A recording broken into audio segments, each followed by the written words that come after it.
Hello, everyone. Welcome to EduMash. Thank you so much for joining us. So tonight we are bringing back by popular demand part two of the race, education, and politics discussion moderated by none other than Leslie Fagan, the Faganator. And we also have an all-star panel here. So I'm going to kick it over to Dean for some introductions. So Dean, if you could please introduce yourself. Good evening, everybody. My name is Dean Gainey. I'm so happy to be here tonight. I am a 14-year educator from the city of Orlando and actually EduMash author of the book, Journey to the YNU. I'm happy to be a part of tonight. Awesome. Well, thank you so much for being here, Dean, and welcome back. And yes, Journey to the YNU, great book. So I definitely recommend it. 2 thumbs up. All right. So next up, we have Kenneth. Hey, welcome. Excited to be here. My name is Kenneth Waters, originally from the Philly area.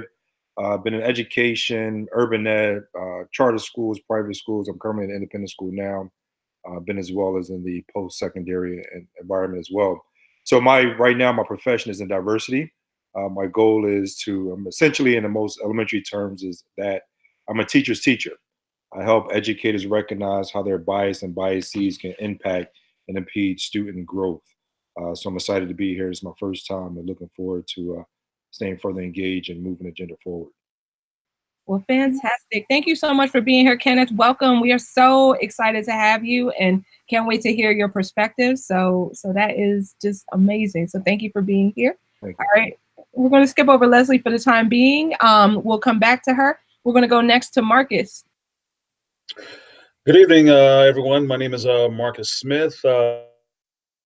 Adjunct instructor here in the St. Louis area for the last 5 years. Just finished my 5th year. Been an educator in the middle school space for about 6 years. And I'm also a financial service provider and a financial literacy teacher. So I work with everything from 6th grade all the way up through college. So kind of work with almost every age group you can think of. Excellent. Well, thank you for being here. So great to see you again, Marcus. Marcus is also returning from part 1. So great to have you back. All right. Fantastic. Up next, we have Dr. Sheldon. Hey, good evening, everyone. My name is Dr. Sheldon L. Akins. I am the host of the Leading Equity podcast. I've been an educator for, this is my 11th year. I've taught public school, private school. Currently, I am a director of special education for a tribal school at a Native American reservation here in Fort Hall, Idaho. I love what I do, and I'm just so happy to be here. So thanks for having me on.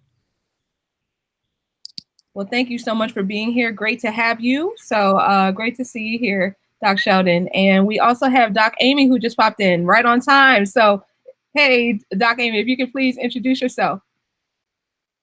Hey there, I am an educator and entrepreneur on the Eastern Shore of Maryland, and I was part of the first one, and I'm super excited to be here. So yeah, that's it. All right, great. Well, glad to have you back. So thanks so much for joining us. All right, and without any further ado, we're going to bring it back to Leslie. So Leslie, if you could please introduce yourself and then take it away. Good evening. I am Leslie Fagan. I am an educator at a school district in Georgia. And just because of the topic and the fact that these are my own opinions and not that of my school district, I will just let you Google me and find out where I work. I am very interested in racial relations.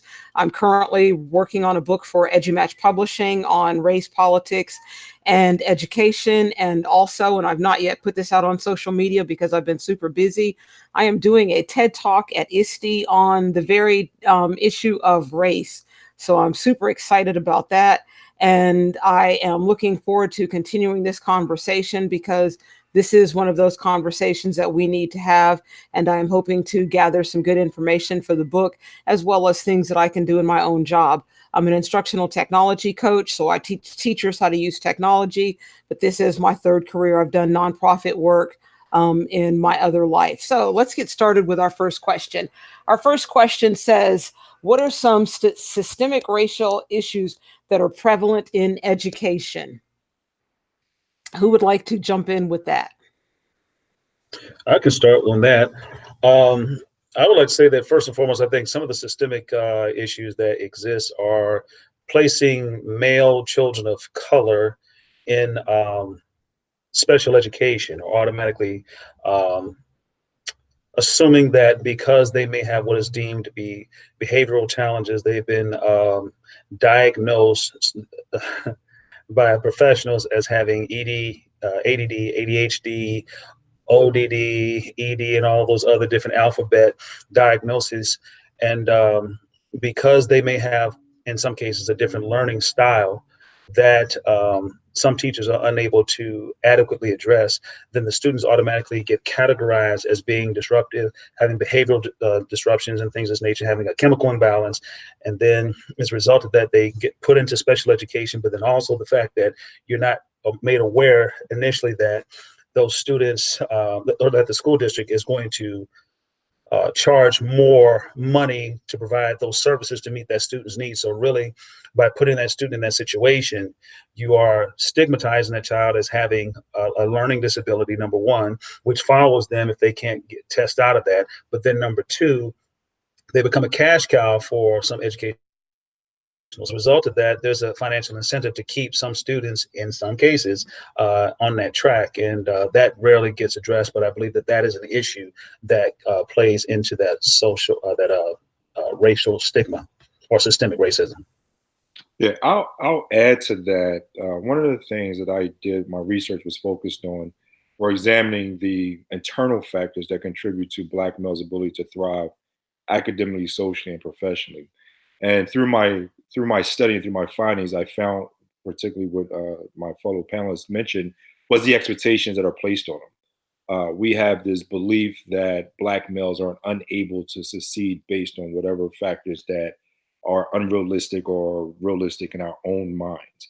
So we don't have the expectations that they can thrive in this environment because of not only their race, but their background and so forth.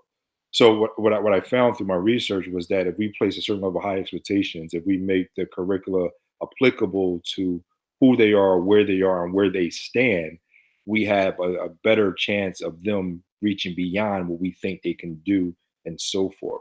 So from a policy standpoint, I think we need to be more inclined of understanding their background. We just look at them from a surface level, but beyond that, we're more than just our skin color. We're more than what we show on the outside. We're who are we humanistically? You know, I go back and I'll end here. I remember one of the students I had at a public school was that he said, "Hey, I understand what you're saying, but you don't have to go back to the neighborhood that I live in. You know, when I get here, for starters, I go through metal detectors and it feels like a prison. And when I'm home, I have to fend for myself, and then you want me to come here and learn. There's something happening here where we're not closing those gaps. So from a policy standpoint, we have to be more mindful of educating the entire student and being caregivers, as opposed to just saying you need to learn this, you need to learn that, and so forth. We're not thinking about where they're coming from. And I'll start right there.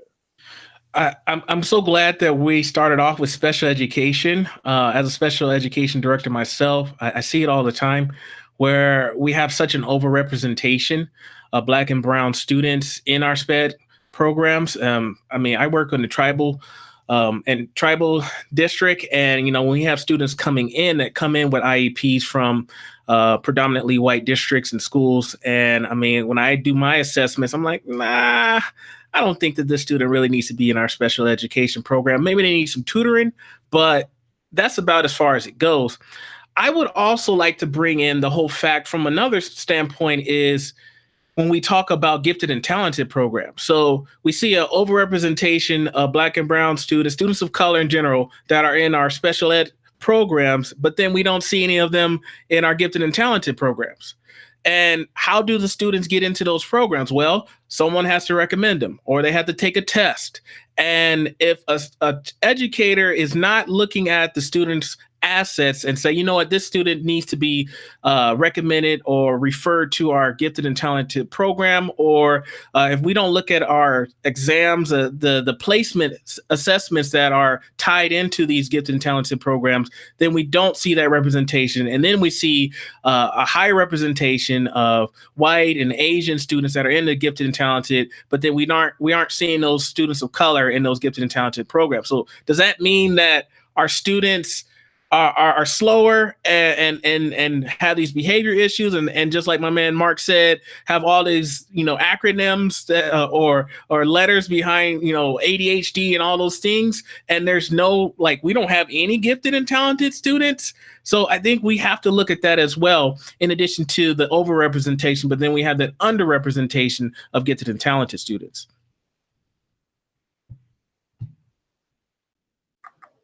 Okay, great. I just want to piggyback off of the first thing about like curriculum. So I know, just as a white girl, my first touches of European history were kings, queens, Vikings, success, dynasty, all that. My first touch with African American history was slavery. That sets a core memory in my head that's the picture I tie to. They don't go back to when these enslaved people were kings and queens and had dynasties and success. Never do I hear about that. I graduated from a Maryland public high school, and I was required to take a British literature course. Why? We haven't been part of Britain in how many years?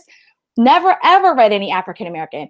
Like a touch of it in the Harlem Renaissance unit in 11th grade, but no full. Why did I read all this Shakespeare when we're not British? Where is the African American representation in the literature? That does something to a kid.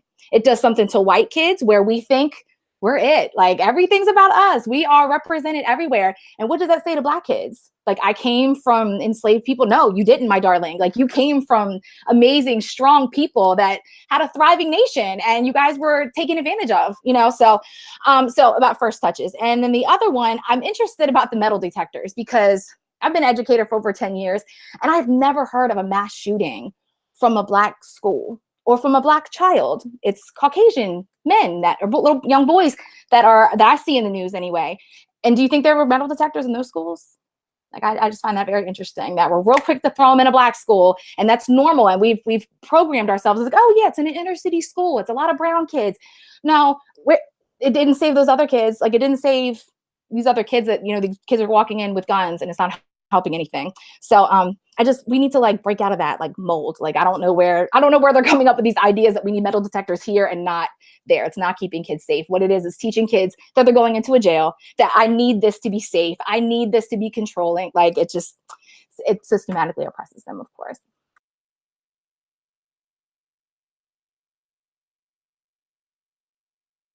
Okay, so I'm going to come in at the rear. Hopefully everybody can hear me. But I heard Dr. Sheldon mention something about so many of our African-American individuals in special education programs versus gifted programs. And I wanted to kind of mention too, even down to and I know I'm tapping into another question a little bit, but even down to the way in which gifted assessments and screenings are worded.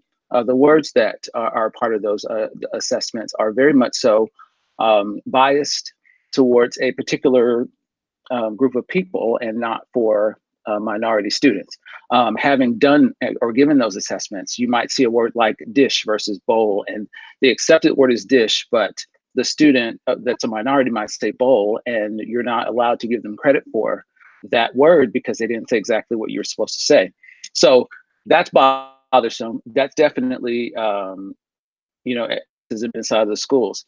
I also want to mention too, you look at Black males specifically as being, they end up more on the behavior issues. And sometimes I believe it's not so much the behavior issue, but it's more so that we haven't reached them. So I have this thing I say, well, it's not just about the teach, it's about the reach. And sometimes it takes a non-traditional approach. Sometimes it takes something different in order to reach them, just based on experiences or background. And so in a lot of cases, they get labeled as this behavior problem, when truly it may not be that at all. I love these comments that are being made, and I want to piggyback off something that Kenneth said about the young man saying that, you don't go back to the neighborhood that I go home to every day. One of the things that my district does, and it drives me absolutely crazy, every year during pre-planning, they put all of the teachers on a couple of school buses and they drive them around town to see where the children live. And that is supposed to, I guess, give them an idea of what kind of children they're going to have. That's fine when you're riding by, but you don't know what's inside the house.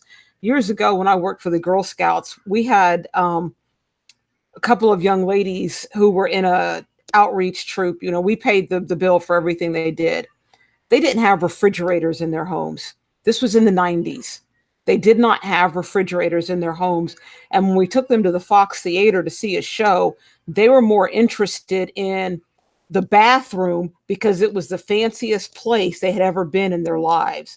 They had never left our hometown. We went to the Fox Theater to see a Russian ballet, and they were taking pictures in the bathroom because, one, they had not seen anything that big, and they had not seen a bathroom that fancy. So by putting our teachers on school buses, it's fine to ride through, but there's no connection, because I live, in a middle-class neighborhood, and a lot of our children, they are absolutely still living in poverty. We don't know what it's like. I didn't grow up poor. My dad was in the Army.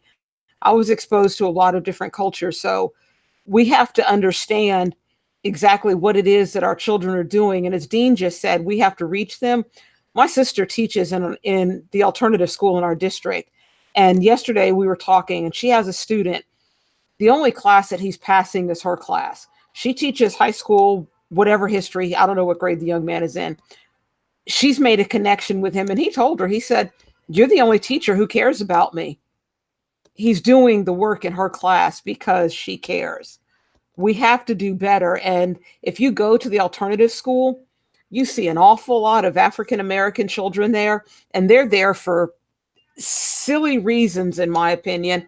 The non-children of color are there only because their parents can't afford to put them in private schools.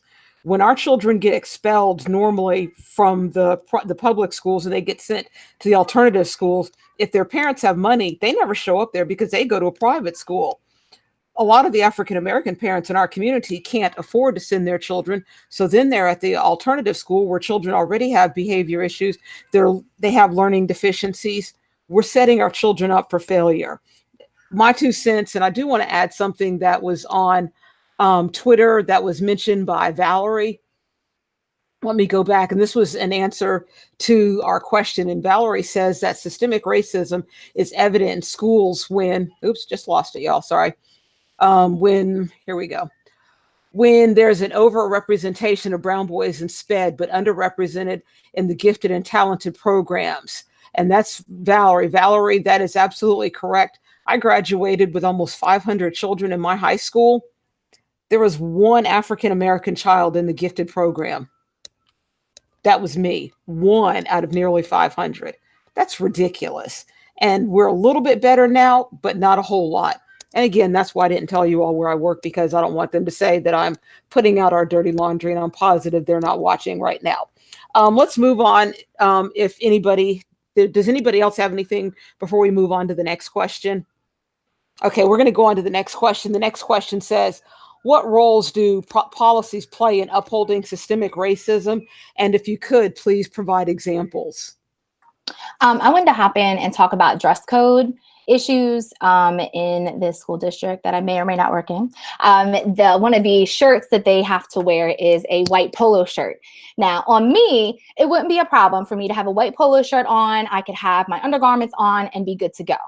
You put a white shirt on a black girl and you are going to see everything. And when you've got 11 and 12-year-old little girl, she's got her little bra on, she's got her shirt. It's going to look inappropriate, but that's what you asked her to wear.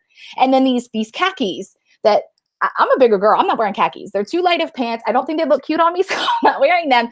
But to be 12 and 13 and a 12 and 13-year-old black girl doesn't always look the same as a 12 and 13-year-old white girl. We grow up a little later. So to make us wear the same thing, and then I see these girls getting in trouble for dress code. So they're constantly in ISS because their shirt is inappropriate, even though it's a shirt we told them to wear. Then they get stuck in ISS. So then they miss the instruction. When they come back next day, they're acting up. So what happens? They get put back in ISS. And it all started over a shirt that you told them to wear.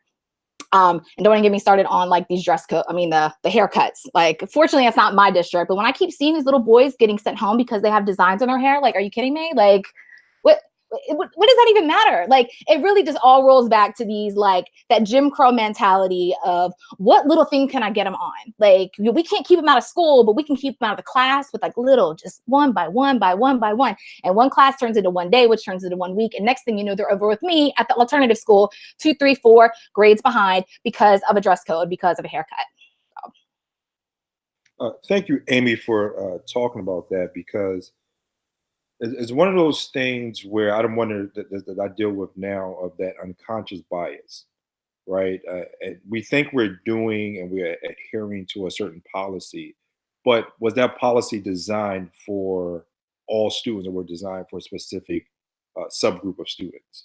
We're not taking into consideration of, again, who they are, where they come from, how they're actually physically built, et cetera, and so forth, right? So when you're specifically talking about, okay, they're physically built differently than the other, I don't want to say other subgroup, but for the most part, we don't even have the ability to think differently or consider them as being in a different category. It's black and white. Education is not like that. And what I try to help my educators recognize is that we're not taking consideration of who they are and their particular need. Okay. And I talked about, again, I talked about the whole prison system. I talked about the behavior, which was mentioned earlier. But in behavior, I'm always big on restorative practices. We're quick to discipline, but we're not quick to explain why this is occurring, just so they won't do the same thing the next time. Again, this is all about applicability. Because you did this, this is the expectation. This is not the expectation. This is how it's perceived, and this is what you want the other this is what you want the administrators to see. Yes or no. So in my classrooms, I don't have rules. In my opinion, rules are meant to be broken. I have a code of conduct. This is how we conduct ourselves as young men and young women inside these particular parameters. And what happens is, I find is that the students start policing themselves. And in my school, I'm quote unquote the climate manager. I trained them on how to manage their classes, which is interesting, because one of the first questions I asked on my PD is, who is the leader of your particular classroom? And most teachers will raise their hand and say, I'm the leader of the classroom. I said, well, you, exactly, my brother. I said, your students are actually leading the classroom. Your job is facilitate the discussion and the learning, and allow them to own their own learning.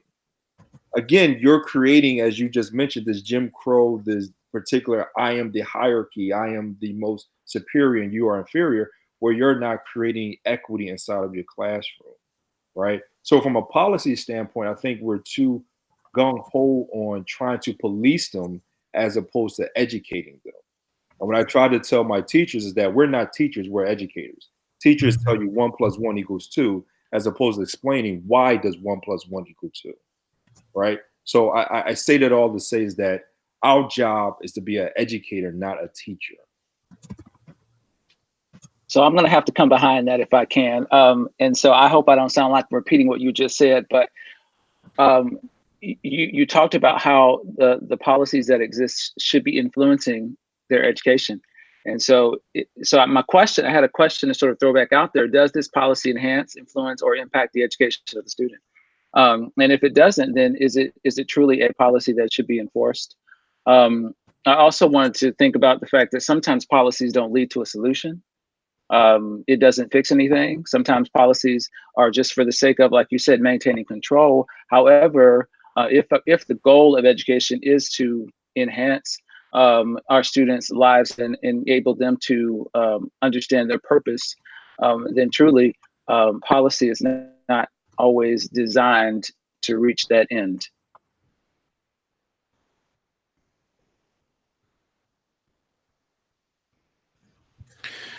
I would just add, when we think about racism, it's a practice, it's a system. It's how do we keep, I believe that my race is better than everyone else's race.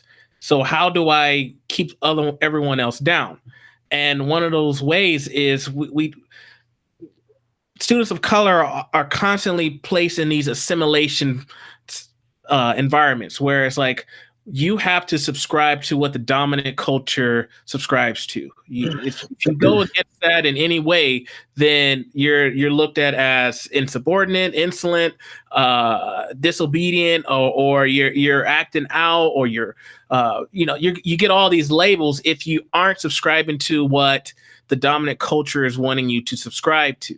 So I think that's like, for example, students of like emerging bilinguals, students that are coming in where English is not their first language, yet we push and we push and we push those students to learn English. Like, get rid of what you're already knowing. Stop speaking Spanish or Korean or whatever language it is that your first language is. Stop speaking that while you're at school. Put that away. Only speak that at home. How is that helping a student or encouraging a student to do great things in school when they're told that they can't speak the way that they're comfortable speaking? And I think that's such an issue that we have. But again, it's the dominant culture's view of how education should be, and that's basically how things are being structured, and we have to change that mindset. One of the things when I think about institutional bias that exists in the school system, I always think about ISS. When I worked in the school system, middle school system for 6 years, all I saw was preparation for prison. The structure of how ISS worked and all of the things that goes along with it was just basically conditioning the students to be incarcerated. And obviously those who were most represented were youth of color. And so one of the things that I discovered was that when you take the position of building a relationship with those students, they know that you are there to help them, but not to enable them, enable failure in the classroom, then I began to experience them stepping up to the plate to do better in school, because first and foremost, you give them a sense of history, you give them a sense of culture, you give them a sense of value, you instill in them a sense of worth, that they are more than what a standardized test can assess. They are more than what their community says that they can be, based upon some negative examples that they may have been exposed to. You have to build relationships with our students to help to overcome some of those institutional biases that exist. But let me also say this, being an adjunct in higher education, I actually teach a developmental ed class, because so many students from the feeder school districts are required to take my developmental ed class, because so many of them are unable to, according to the standardized test that they take or the assessment test that they take, they're unable to read, write, and function at a collegiate level. And so once I tell them from day number one, I tell them write down the word education. And when they write down the word education, I tell them my definition for education is preparation for purpose, which means that when you come into a school system, you should not be coming to get a piece of paper, to get a degree so that you can get a job. I tell them flat out in my classroom, if you're coming to school for the purpose of getting a degree so that you can make a good living or make some money, you don't need to be here. We are living in a time right now where technology will enable you to be an entrepreneur. You can make money doing something that you're already good at, that probably a degree and a job won't put you in that position. So I'm not saying that you shouldn't go to school. I'm saying that if you're going to be in a college environment, if you're going to get a degree, you're going to get that diploma, then you need to have a sense of purpose, because when you have a sense of purpose, then the education that you receive should be helping to move you along to fulfilling purpose, not just to get a degree, not just to fill a slot that a corporation needs you to fill, and they can remove you at any particular point in time. As some of you already know, many school districts, unless you're part of a union, in many cases, the teachers can be replaced. Where I work, a lot of the tenured professors were given something called VSIP, Voluntary Separation Incentive Plan. So when teachers are intended to, and what that is basically early retirement. That's English for early retirement. And so when those teachers know that their jobs are potentially on the line, they may not teach the way that they really know that they need to teach, because they're interested in keeping their jobs. And so going back to the systemic racism thing, I believe that we need to really focus on helping to develop our children and develop our students into discovering their purpose, so that when they come into the classroom, the content that they receive will have more value to them as an individual, and that they can begin to be producers in our culture who can solve problems, who can add value to their community. They can solve problems within their own community as well as create their own economy. And if we're not teaching our students how to do that, then we really are doing a disservice to them. And the model of education is going to change very soon if we're not aware of it. I put at the very beginning of our conversation a link to the CEO of IBM, and she's talking about how they're talking about changing the dynamic of what education looks like, where a student doesn't even have to get a college degree. They can go straight into industry. They can get a diploma as well as a degree coming right out of school, and they go right into industry with valuable skills that are necessary for today. So to address these issues on systemic racism and things of nature, you got to deal with the legal side of it. Most of us don't understand anything about the legal side. If you want to study history, stop studying the history that's in the textbooks, start studying the laws. I know I'm on a rant right now, but just here's something I want you to catch. Dr. Claude Anderson made a statement. He said, if you want to understand the history of a nation, don't study its textbooks, study the laws of that nation, because the laws of the nation are going to tell the true story of what you need to understand of what you're dealing with. You're dealing with structural inequities that's put in place on purpose based on certain social designations. You're not going to change that without coming into the classroom equipped to cause change. Dare I say, or cause a revolution in the classroom. If you're not coming in there to do that, to empower them, to solve problems, to add value, to create the economy, to change the culture, what we're doing is playing with them.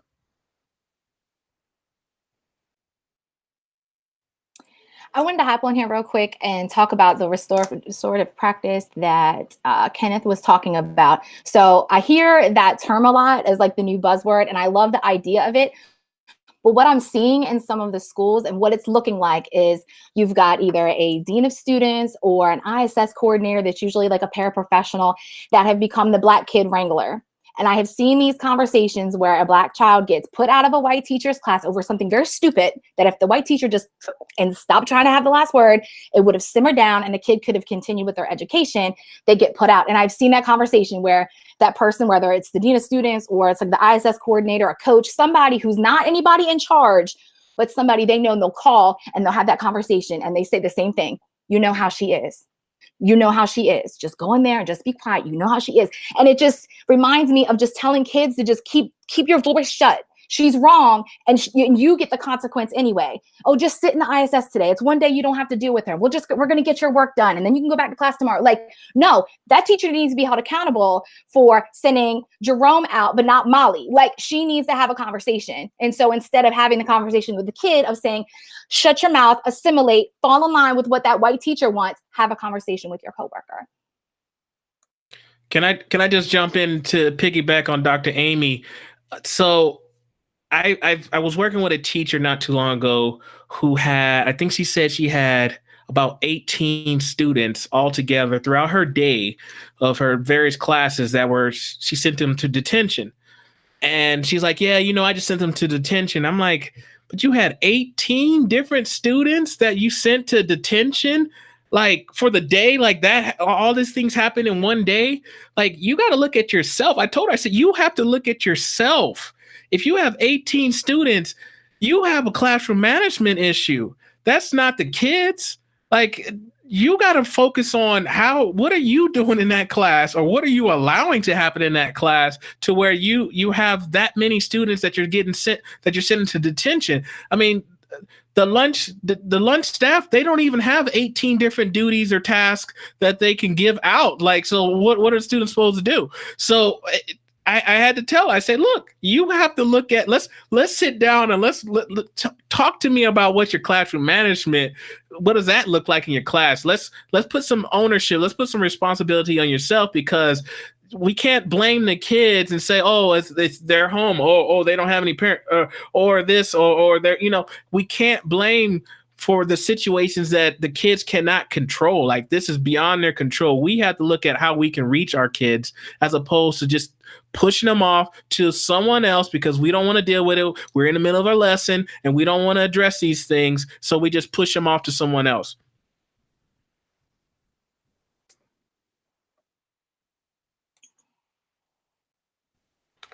Y'all, this conversation is absolutely incredible. Um, my mind is just spinning with all of these things that I want to say, and I have gotten lost in so much of the. We've talked a lot about children of color and assessments and curriculum and whatnot. And one of the things that's bothering me right now, some of my colleagues and I had a conversation Friday. We did our state testing a couple of weeks ago, and now it's time for retesting. Tomorrow at one of our predominantly African American schools, 75% of those students have to take the test again. If they don't pass, they're not going to go on to the 6th grade. 75% of those children did not pass. To me, that is unimaginable that we didn't, somewhere along the way, we dropped the ball with meeting the needs of the kids. And I'll sit here and tell you, in the 11 years that I was in the classroom, I was not perfect every single day. Did my kids pass the test? Yeah, they did. But I also made sure that I built relationships with my kids. I don't think that that's necessarily the answer, but when 75% of the children in one school are in danger of being retained because they didn't pass a test that was created by, and I hate to use the term the white man, but somebody who has got no business making an assessment, made an assessment, and they've decided that because these children didn't pass it, that they don't know anything. I'm willing to bet that these children can tell you how to they feed their brothers and sisters before they come to school. They can probably balance a checkbook. They know how to deal with food stamps. They know how to deal with life. Just because they don't know the curriculum that our district has mandated or the state has mandated, we've already deemed them failures as 10 and 11-year-olds. Again, we're doing our children a disservice. My question is, and this, we still have several questions to go.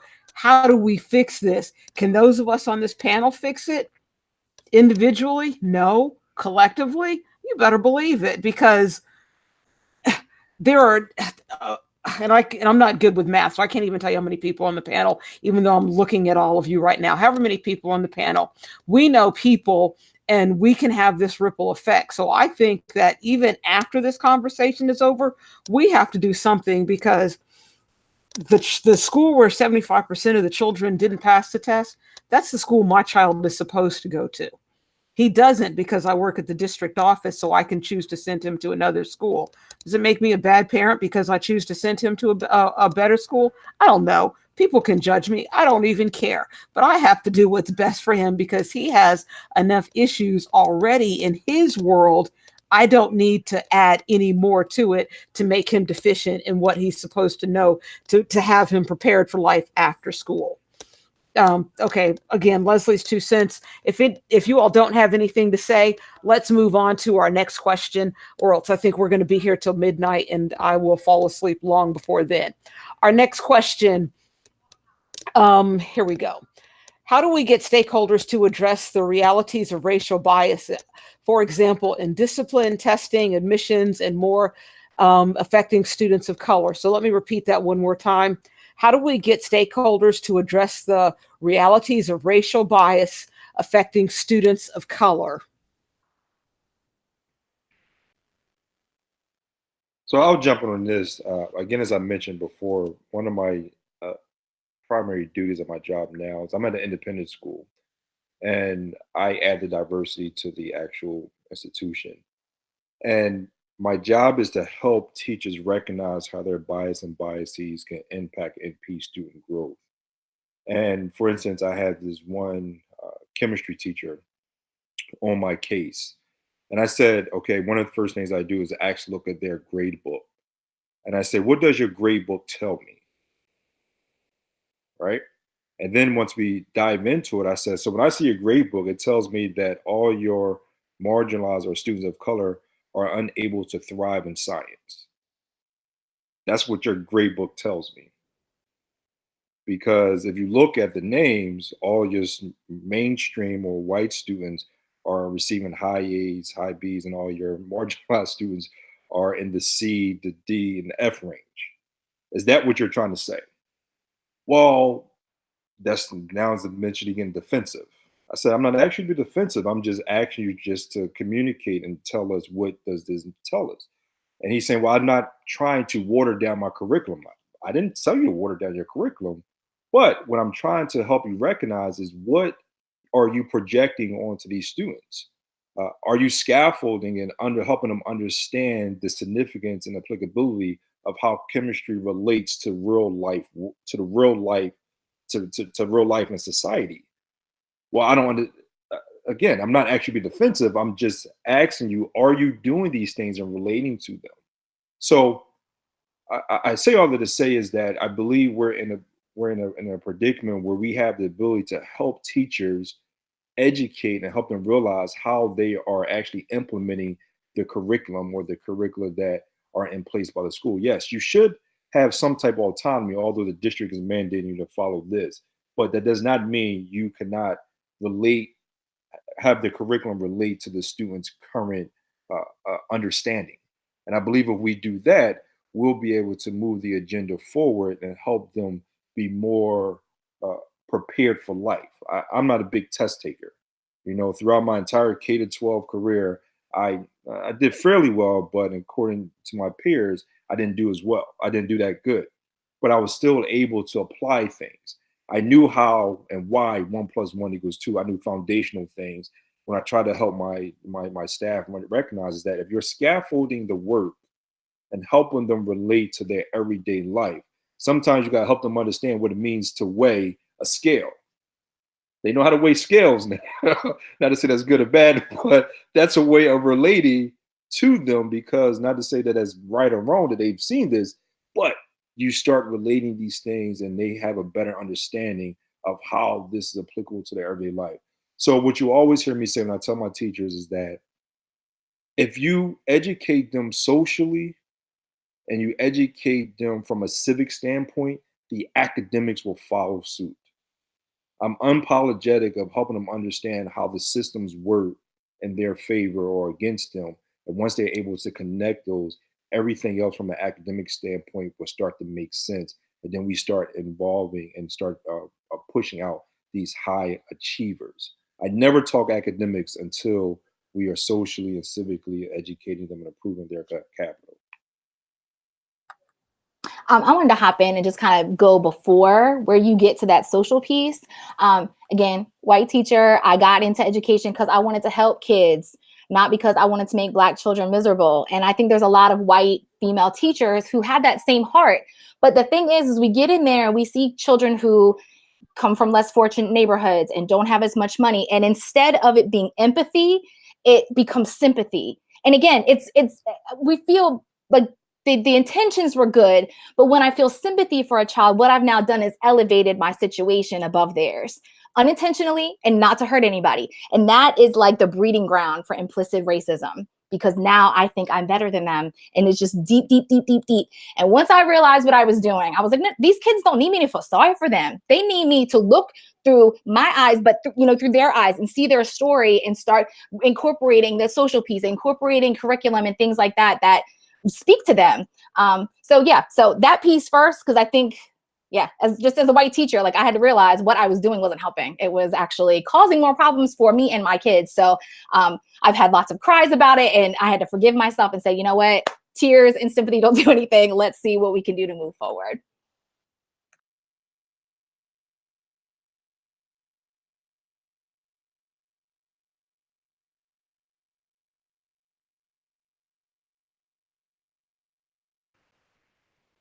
Anybody else have anything to say?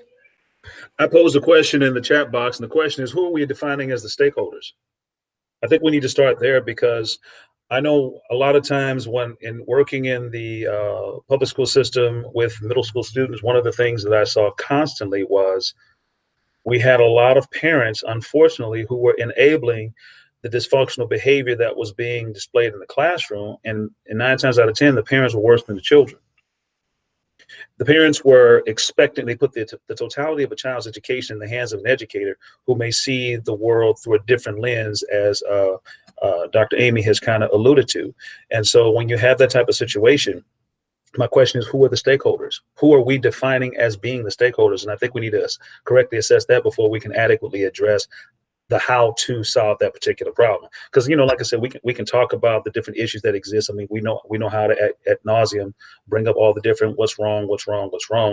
But again, as I stated before, if the education that we have received or the education we're providing with our children doesn't enable them to solve problems, real life and real time problems, add value, create solutions. If that is not what we're preparing and equipping and empowering them to do, then we're not really teaching them anything. We are educating, and education, as I said in the chat box, simply means we're teaching them to follow the rules and to do what they're told. I like that. Mark, you did pose a very good question. Who are the stakeholders? I'm of the opinion that every single person in a community is a stakeholder. We often have this debate in my community about older people paying property taxes because they no longer have children in school. When I'm 70 years old, actually, because my child is 6, I will still have a kid in school. Everybody who lives in a community should be invested in the children. And if you're not invested in the children, then you don't have any reason to complain. You don't have any right to complain. I have had a child since February. I've been a Girl Scout leader, a Boy Scout leader. I've coached softball. I have done a ton of things because I believe that I've got 2 choices. I can sit at home and complain about the kids in my community, or I can get out and I can coach something. I can be a scout leader. I can, teach them at church. I can do any number of things. But if I'm not doing those things, then I really need to shut up. That's as simple as I can put it. I need to shut up. So I'm a stakeholder. I'm an educator. I'm a stakeholder. I have a vested interest as a parent. I get a check from my school system every month. I have to do something to help these children, just like I know all of you feel the same way. Don't know if you're parents or not, but we're all stakeholders and we've got to get the message out. I asked at one of our schools, the participation rate at the PTO meetings. Our parents don't come. They don't even come if their children are singing, for the Christmas program or whatever. If the parents aren't invested, we've missed the boat, and we've got to do something to get them there, because those are their children who one day are going to be the people making decisions in our communities. So we've got to figure out how to get our stakeholders invested. Leslie, I think in the last time we had this conversation, I think I shared with the group that when the Mike Brown situation took place here in my hometown, and I work at the campus that's right down the street from where the riots took place. One of the things that I saw was that the young people of our community was rejecting a lot of the intervention of the elders. And one of the reasons why they was rejecting the intervention of the elders was because they felt that they had been abandoned. And this is something that I see that goes beyond the classroom, because I also see it existing in churches. I see it something is happening across the board, where there's this divide between millennials and baby boomers and what have you. And because of that, if you have teachers and educators who may be in that role, and that I'm speaking specifically for my area, there is a sense of apathy that I've raised my children. That's somebody else's job. That's somebody else's responsibility. While they vilify and they demonize these young people, these millennials, they're being called, they're labeled as being lazy and unattentive and uncaring, things of this nature. But they haven't found anything to be excited about. Just like someone said, just like Dr. Amy said earlier, she said that her introduction to African-American history was slavery. Prior to that Mike Brown situation, the students I was working with in the college and the students I was working with in middle school, all of them said, I hate Black history. I hate Black History Month. And I asked the question, why is that? And without question, all of them said the same thing, because all they talk about is slavery. They talk about Dr. King. They talk about Medgar Evers. They talk about Rosa Parks and other people who don't look like, who don't reflect us. They don't reflect our values or anything like that. And it wasn't until that Mike Brown situation that reverberated across the country that gave them their own civil rights experience in modern times to identify with what happened in the past, to say, you know what, things have not changed. And because things have not changed, we need to do something about it. If you study history, one of the things that you'll see is every time there's been a social movement to take place, that social movement has been started for the most part by young people.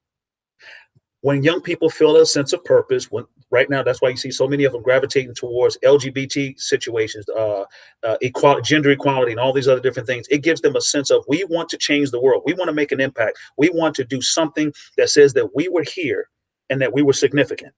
We want to brand our own identity, but we want to do something significant. And if we're not cultivating not a spirit of revolution, but a spirit of purpose and impact in our students, the educational system is just going to continue to produce what it's been producing. That's people that follow the rules, people that nod their head and do what they're told. Last week, I was in DC. Our sheriff's department for 71 years has taken the sixth graders to DC. It used to be the school safety patrol. Now they call it the junior deputy program. And I was on the bus with 33 children from one of our predominantly African-American schools. And the first part of the week, we had a good bit of trouble out of some of the boys on the bus because they were using the N-word, being disrespectful, and just acting like, for lack of a better term, like butts. Finally, I pulled several of them aside, individually so that I could have a conversation with them. And I know, I'm a middle-aged Black woman, but I had to keep it real with them. And that's one of the things that my students always said, Fagan, these other teachers will lie to us all day, but you will keep it real. If you tell me that my 0.6 GPA is not going to get me into college and the counselor says it is, guess what? I didn't get into college because I had a 0.6. Well, I told you weren't going to, but so anyway, last week I'm having this conversation, and one of the boys, he was horrible. I later found out that he was gifted, but his behavior was atrocious. And I told him, I said, sweetheart, I said, there are going to be people who are going to look at you and assume that because you are a young Black man, that you are up to no good and you are going to end up in prison.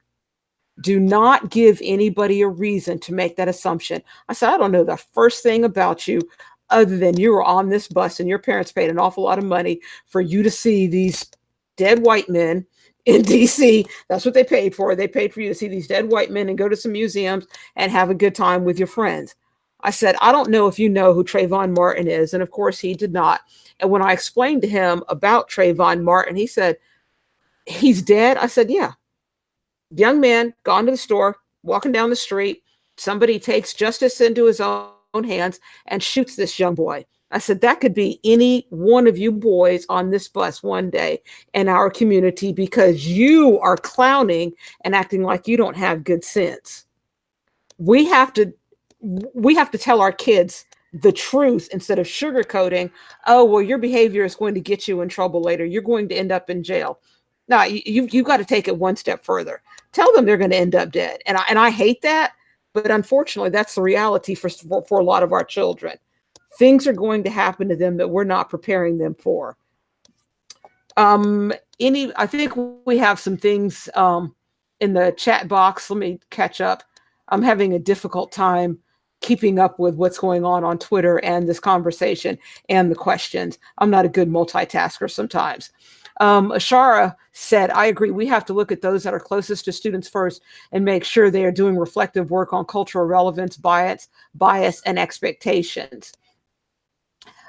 We have two more questions. I'm just going to ask one of them. And then if you could, actually, this is what I'm going to do, Sarah, hope you don't mind. I'm going to skip to the last question. And if you have an answer for the last question, if you could put it either in the YouTube live chat or on Twitter, that will help speed this conversation along because the little one that I have, if he doesn't get in bed soon, I'm going to be late to work and I'm late a lot. And my evaluation is this week, so I can't afford to be late. So the last question that I'm going to share with you that I'd like you to answer in the chat box says, what resources can you recommend to help other educators learn more about race, education, and politics? If you could share that in the back channel. But the last question that we are actually going to discuss is, what role may school vouchers play in systemic racism?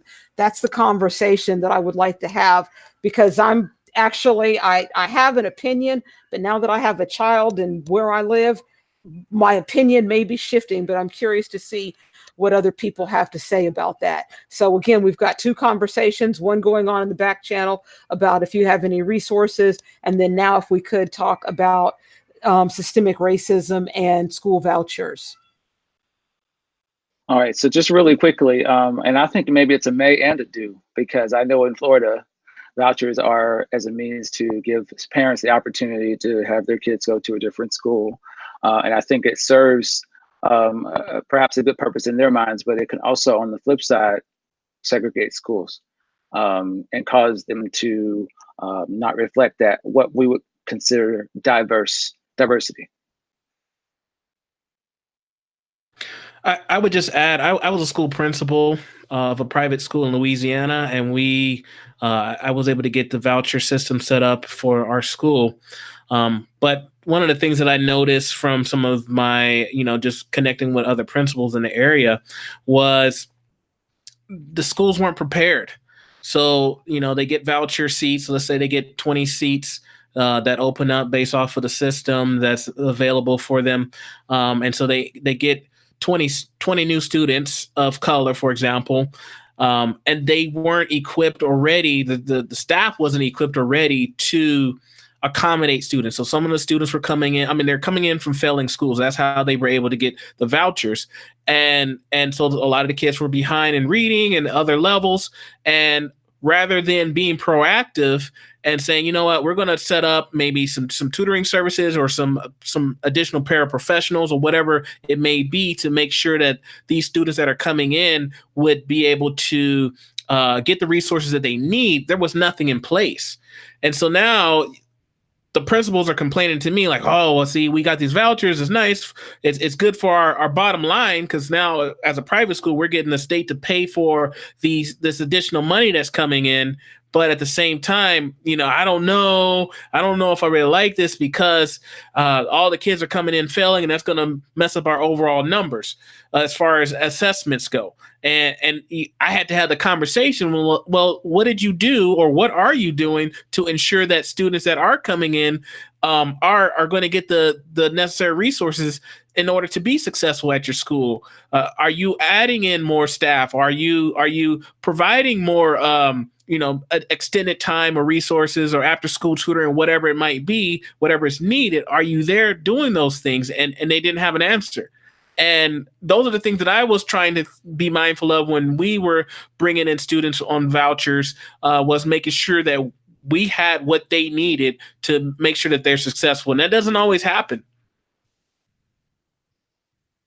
The conversation, like what you're talking about, it reminds me of possible conversations that happened when integration first happened. That teachers were complaining, principals were complaining for that reason, that we've got kids on different levels. Well, of course, they didn't want Black kids in the schools either, but that there was the mandate was handed out, but then no one really thought about the details. And the conspiracy theorist in me felt like that was strategic. And in the 70s, we had the busing because we still had kids segregated because of redlining and then that sort of thing. And then, of course, the property tax value, if it's lower. And what frustrates me, you've got these parents that are paying $1,500 a month in rent, but their landlord's only paying worth $900 of the property taxes. So the schools continue to say, so vouchers, it sounds like a great idea of this idea of being able to go to the schools you want. But again, the details were not ironed out. So then, of course, everyone's got a bad taste in their mouth for it. And I just feel like it was very strategic. But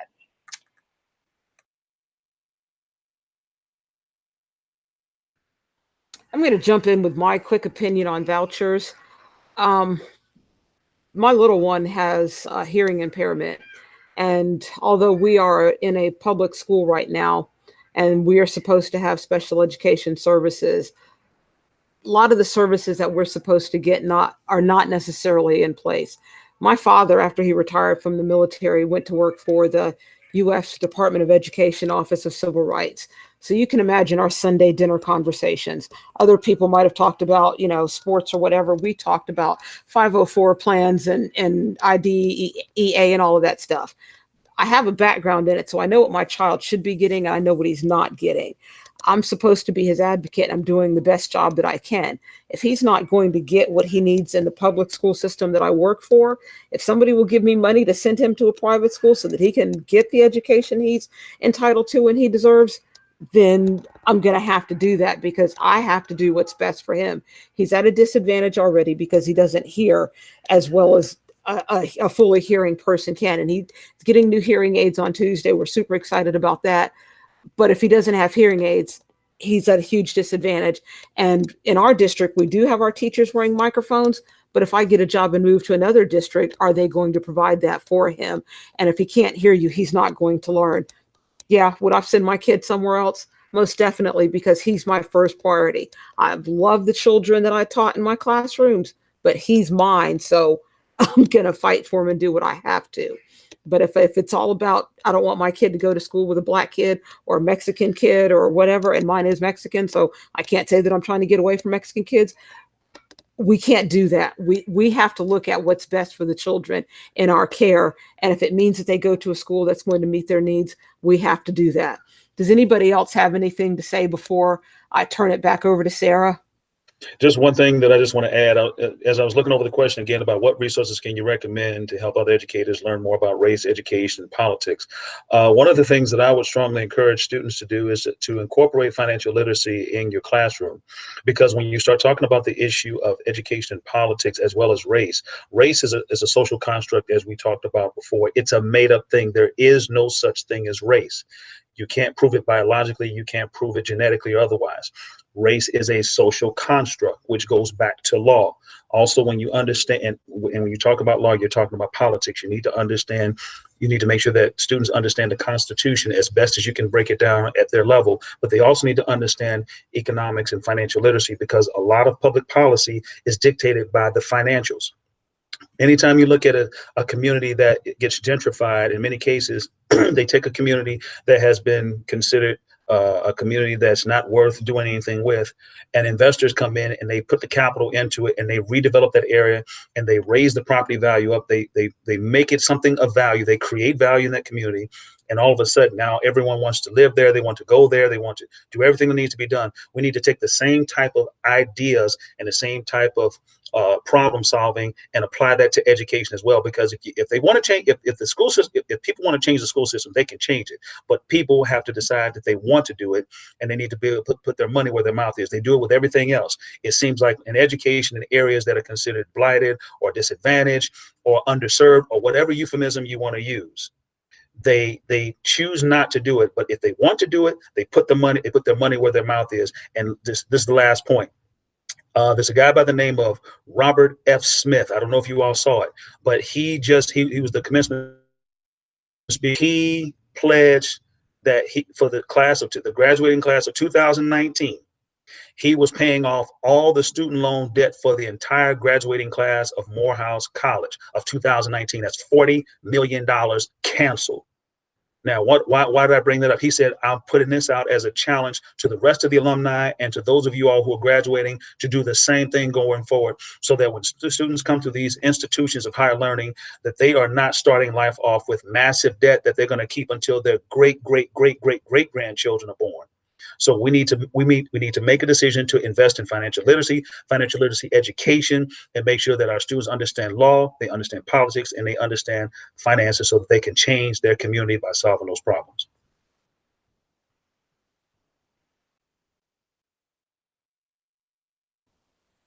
You all, this conversation has been so stimulating and invigorating and thought-provoking.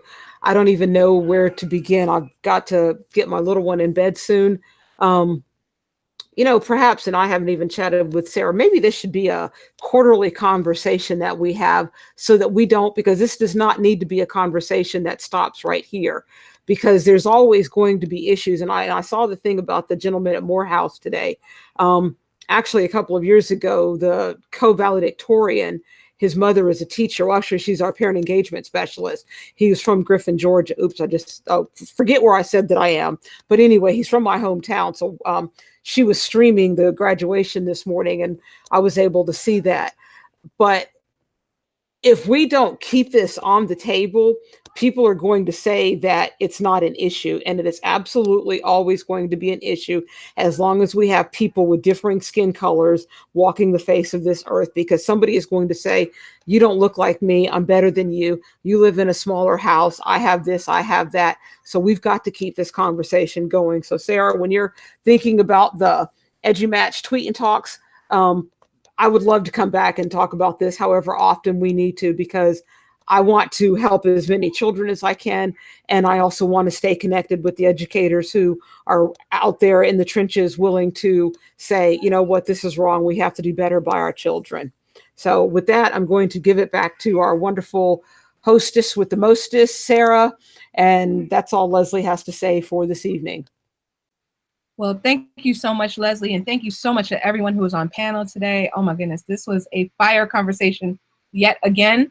So thanks, Doc Amy. Thanks, Dean. Thanks, Doc Kenneth. Thanks, Leslie. Thank you, Mark. Thanks, Doc Sheldon. Thank you, everybody. Like, you all are just amazing. Thanks to everybody who is watching on YouTube Live. Thanks to everybody who was on Twitter tweeting away about it. This is great. And Leslie, I heard you loud and clear about returning quarterly. So I just did a quick hey Siri, what date is 3 months from today? August 19th. What's that Sunday? August 18th. So I'm about to put that on the form. Hopefully that date works for you. If it doesn't, then we'll tweak it. But definitely let's bring this back for part 3.